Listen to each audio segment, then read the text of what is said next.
Hello there. Obi-Wan Kenobi Part 4 is now available on Disney Plus, and the conflict of the show is ramping up, and it's giving me goosebumps and giving me feelings that I haven't felt since I first watched the prequels as a young Padawan. We have passed the halfway mark of Obi-Wan Kenobi. I know it's crazy because we got the first 3 episodes within a week of each other. This show has extremely increased my intrigue on the entire conflict, while it's also increased a lot of people's anxiety about their headcanon blowing up into smithereens. We're about to dive deep into spoilers for Part 4 of Obi-Wan Kenobi, so if you have not seen the new episode yet, or you're not caught up with the show, you will watch it.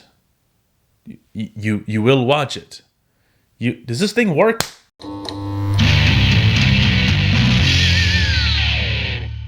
What's up, everybody? Welcome back to the Hess Project. I'm John Odalaza, and today I'm going to be reviewing Part 4 of Obi-Wan Kenobi, and this episode was really cool.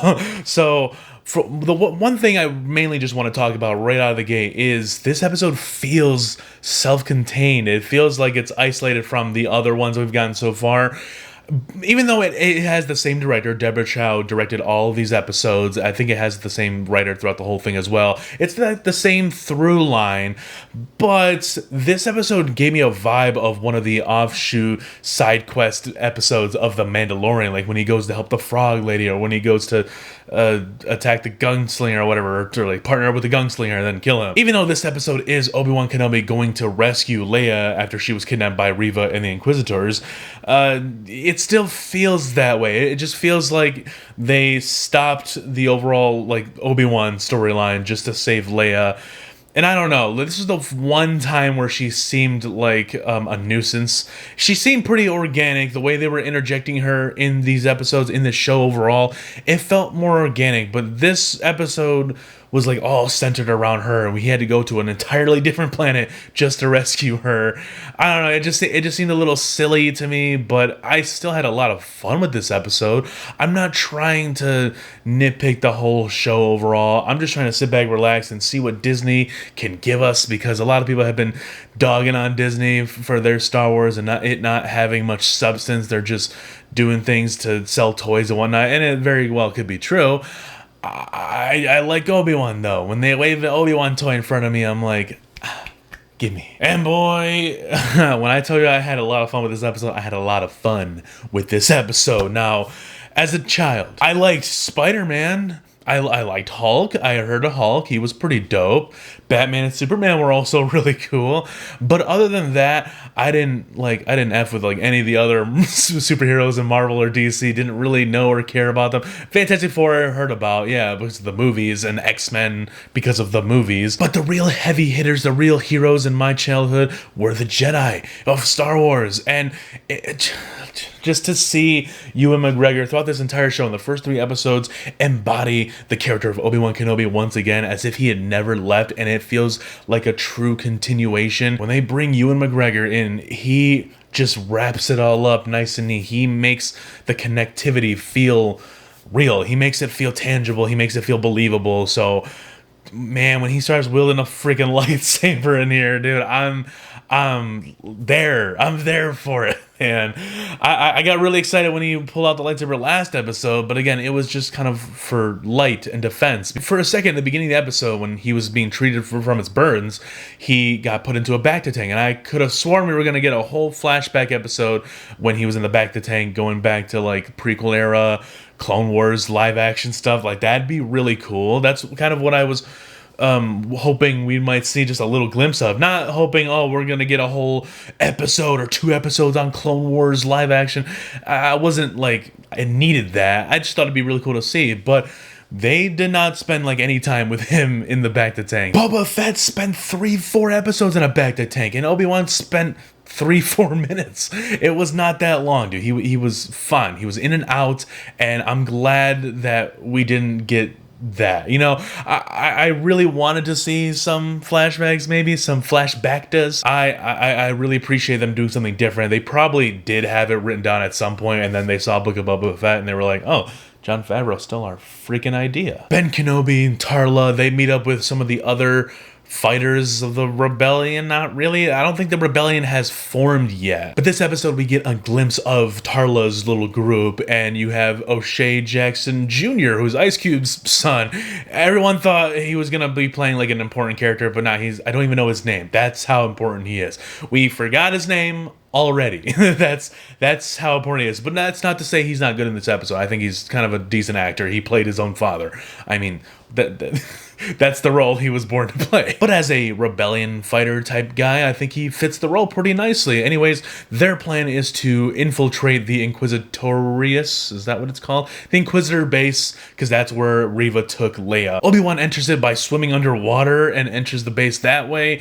And it's a really cool, like, spy espionage type scenario where he just keeps hiding himself, and he's using Jedi mind tricks to kind of distract the stormtrooper so we can make it closer and closer into the main hub where Leia is. And it was a really fun little experience, dude. I felt like I was chilling with Obi-Wan, and I really enjoyed it, dude. He got his Jedi robes back. Not the same ones, of course. He's got like these grayish looking ones. They look pretty nice. Meanwhile, Reva is yelling at a 10-year-old, asking her, "What does this mean? You know what this symbol means? Tell me where the Jedi are." I don't think she was really lying to her. I don't think she really knew. If someone told her in the previous episode, if Tarla said anything to her, I highly doubt that Leia like retained all of that knowledge and remembers, oh, that's right, that's what that lady told me. I don't think she really knows anything. And again, like I feel like the show isn't living up to Reva's character's potential. Like, again, Moses Ingram is good in the role. I think she's really good as this character. But this character isn't being given enough for me to go, she's kind of cool, she's a badass. No, she just yelled at a 10-year-old for 30 minutes. Like, I don't really care for that. It wasn't entertaining, it wasn't thrilling, it wasn't nail-biting. Never once did I think Leia was gonna die, even though, yes, there's that knowledge of the other movies, the original trilogy where Leia exists, so of course she's not going to die in here. I don't necessarily see Reva as this imposing threat to Leia in this particular episode. She kind of just comes across as a disgruntled daycare lady who's yelling at the one kid for not picking up their blocks. But there was a really cool scene towards the end of this episode where Ben, or Obi-Wan, we'll call him Obi-Wan, where Obi-Ben, he is talking to Tarla the whole time, and she's undercover. She still has her cover maintained, even though she shot 2 stormtroopers the second we saw her as an Imperial officer, but she's still got cover. So that's really cool, I guess. She's in there. She's trying to give him some intel on where to go, where to find Leia, and she goes to distract Reva, and then the whole room is empty. There's 2 stormtroopers actually guarding Leia. The lights turn off, and then Obi-Wan ignites his lightsaber, takes one guy out, immediately turns his lightsaber off, and now the other dude doesn't know where he is.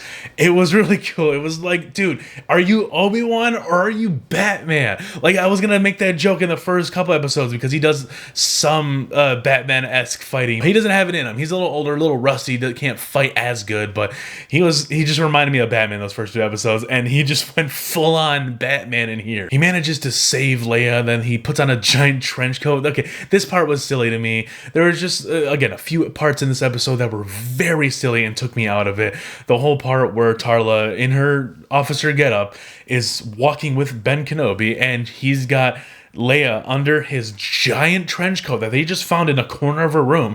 Nobody here wears a trench coat like that, so why is that there? Everyone wears sleek officer uniforms, or you're a stormtrooper, or you're Darth Vader, or you're an Inquisitor.